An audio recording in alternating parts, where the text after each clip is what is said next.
Today, I have something special for you guys. We're gonna meet up with a close friend of mine who owns a company that does over $100 million in revenue. Oh, and by the way, he's only 28 years old. Let's get this video started.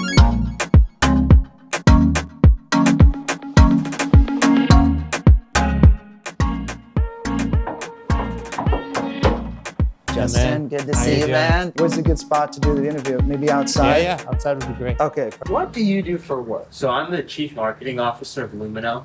We've been around since 2015, and we're an oral care brand. We're best known for our whitening strips. We're the first whitening strips that whiten without the sensitivity. And we're in Walmart, Target, Whole Foods, Erewhon, and we're the #1 whitening strips on Amazon. I'm really curious, like, your story of how you got started. Yeah, so actually, my dad is the founder of the brand. And I remember I was a biology major at UCLA. Okay. And I was in my third year at UCLA, and I saw him like mixing together ingredients, trying to make a mouthwash. I didn't want to be a dentist. He's like, okay, if you don't want to be a dentist, you need to be able to do something right. I started with marketing on Amazon in 2015. Basically from there, the brand blew up over those last couple of years, and I went full time once I graduated from UCLA. We expanded into Walmart, Target, a bunch of retail stores. We became the #1 whitening strips, like I said, on Amazon. Did a lot of line expansion. That's basically how I got into the business. I've known you a long time. Yeah. And I remember that you guys got started mainly online.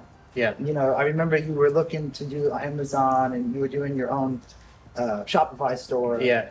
Tell us a little bit, like, how were you able to get so good at Amazon so quickly? Yeah, that's a really good question. The most important thing that I did is just talking to a lot of experts, listening to a lot of podcasts, and just spending a lot of time and getting my hands dirty into it. What I do when I try to understand something is like, I go into a total immersion into that subject, and that's like all I care about. I would say I listen to maybe 2,000 to 3,000 podcasts. Wow, 2,000 to 3,000 podcasts? Yeah, so episodes, not like different podcasts. Yeah, right, okay. So like I would find a person and like in 3 days I would finish every single podcast that they would ever have. I would write down the things that work and then kind of apply it. It's a lot of education and then applying what you're doing and constant focus and having a plan when you're doing things. You know, there has to be a rhyme and reason for what you do.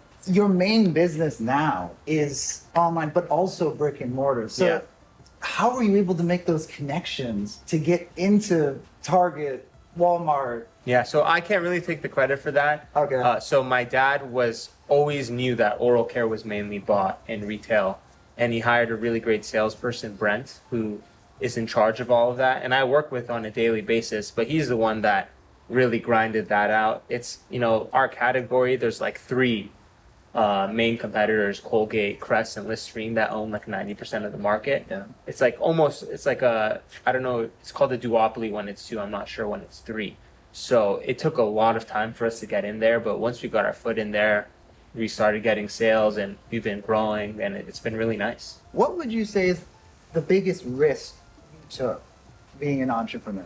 I would say the biggest risk as an entrepreneur was like my dad's a dentist, I could have taken over his office and pretty much could have gotten that type of income right off the bat. But you know, it wasn't something I was passionate about, so it wasn't really a risk for me.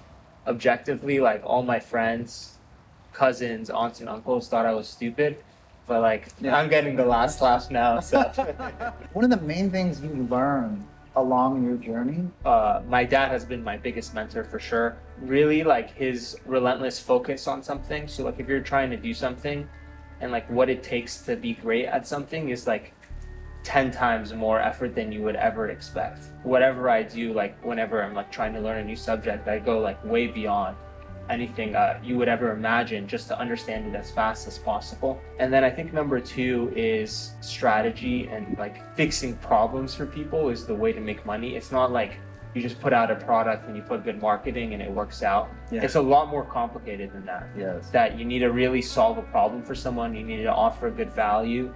You also need to explain it in a way that people will buy it in the long term.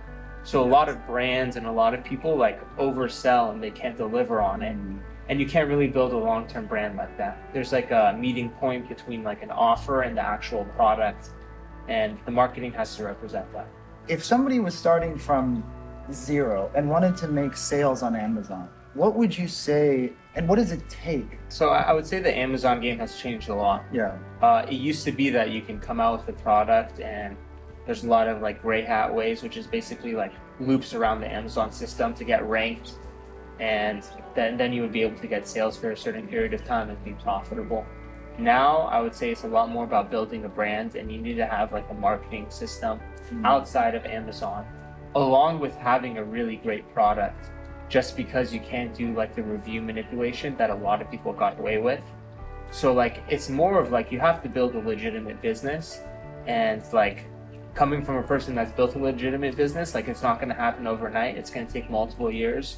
You're going to have to sink your own money into it, and you're not going to see money right away, you know? What differentiates you from Colgate and Quest? I mean, they control 90% of the market, right? Yeah. So how were you able to cut such a huge chunk out of that market? Yeah, so I would say its main thing is my dad was the one who formulated all the products. Oh, your dad formulated all the products? Yeah, he formulated wow. everything, yeah. Okay. So the formulation that he created was extremely unique, and all the ingredients we use, like they're the top-notch quality. So if you look at a lot of the toothpaste and mouthwashes, they use a lot of like mint extracts, which is not as pure as like the pure essential oil, which we get from France, you know? So it's like using like high quality ingredients, or using the correct ingredients at the correct ratios is really what separates the brand. So besides hard work, what other characteristics does it take to build a multi-million-dollar business? So I would say responding to adversity is one. And then the second one is like coming up with like a coherent and smart strategy. Swimming in the wrong direction, you're not going to get anywhere. Yes, you know what I'm saying? So having a strategy of like, for example, if you're trying to build a product business, a product that truly is different, that has science behind it, that has good packaging, like this is all part of having a smart strategy that can propel you forward. And that's how you can build a really great business. Do you have any partners in your business, or do you and your family just own it outright? Yeah, so the employees have a share of the company that have been here for a while, but that's pretty much it. We don't really have we haven't taken any investment or anything like that.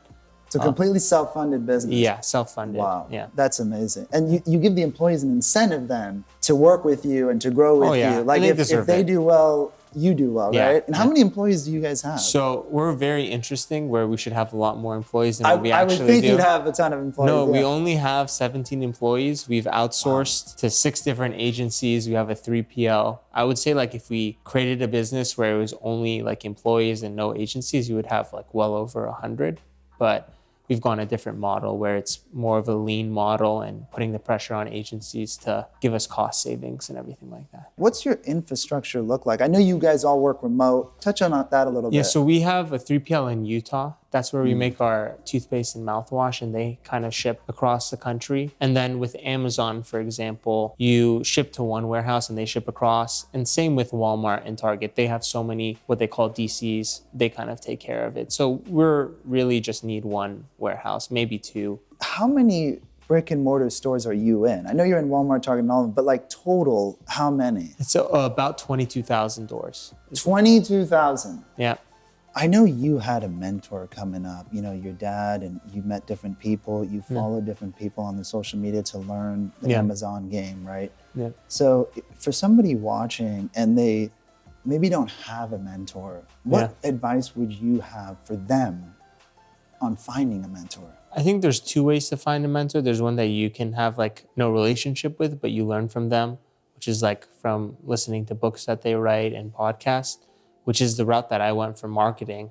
And then in terms of finding a mentor, I think the best way is like through friends and family, or going and working at a company that's doing what you want to do in the long term. You know, I think a lot of people want to cut steps and like go straight to owning their own business when they don't really have the experience or deserve to own their own business because they don't know how to do it. You have to put your time in and go work for business. A lot of like successful people want to help. So it's not the hardest thing in the world. You just need to put yourself in a good position and show that you can put in the hard work. You work all the time. Yeah. Like how many days a week do you work? It's every day. 7 days a week, right? Yeah, So do you have any regrets along your journey? No, definitely not, because I still like manage to have fun and do everything at the same time. So I don't live life with regrets anyways. I think everything that's happened to me has been great. And I always make the best of like when things are tough, like with work and stuff, I always manage to find a way to figure it out. It's a mentality, I would say, more. Do you just focus on your main business, or do you also have investments? Because I know you're always looking at ways to make money, right? Yeah, so surprisingly, I don't. Like I put money in my 401k and Roth and just let like the kind of invest in Vanguard and kind of those ETFs and stuff. But other than that, I'm like focused on the main business. And if you look at a lot of very successful entrepreneurs like Jeff Bezos, Elon Musk, they started with one business. Once that's established to like a huge degree or they sell it, that's when they diversify. I'm not the type of person like that likes to be all over the place. Like I like to have one thing and like be the best at it. So it kind of also depends on what your personality is like. Some people need like 10 things because they can't handle the ups and downs of one thing. That's so true. Yeah. So, why is it important to hang around the right people to become successful? Touch on that a little bit for us. Yeah, that's a great question. I would say that your environment and who you surround yourself kind of dictates who you are as a person and influences you in a lot of ways.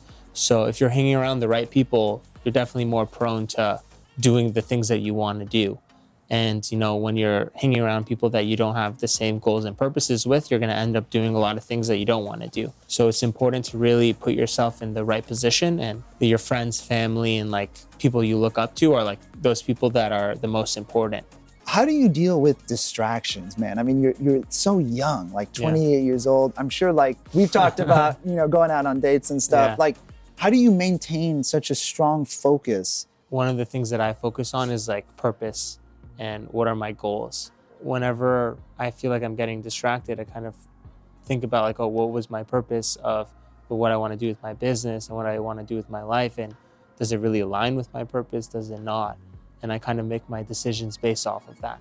So when you do something like that and you're constantly focused on like your future and long-term future specifically and not thinking in the short term, it's super hard to get distracted, especially since you don't value short-term gratification as much as like long-term winning with that approach. What do you do when you hang out? Like, do you just hang out and chill, or are you always working? No. I go out to dinner a lot of nights of the week. Like I go out a lot too. We've gone out to dinner before. Yeah. So I think it's like work hard, play hard is the way to do it. I go out still. I have fun. I go on trips with my friends. Yeah. Go to Greece, go to Italy, all those places. So it's kind of just having that balance of also like you can't only work hard and only do that because you need to also get space and clarity. So you need to always like kind of go in between the two and find that balance for yourself.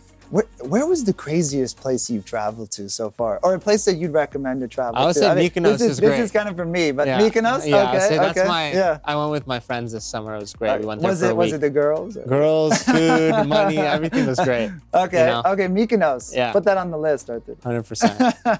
Justin, thanks again, man, for doing the interview. Thanks for having us in your beautiful home, and I'll see you probably this weekend. All right. Yeah. All right, man.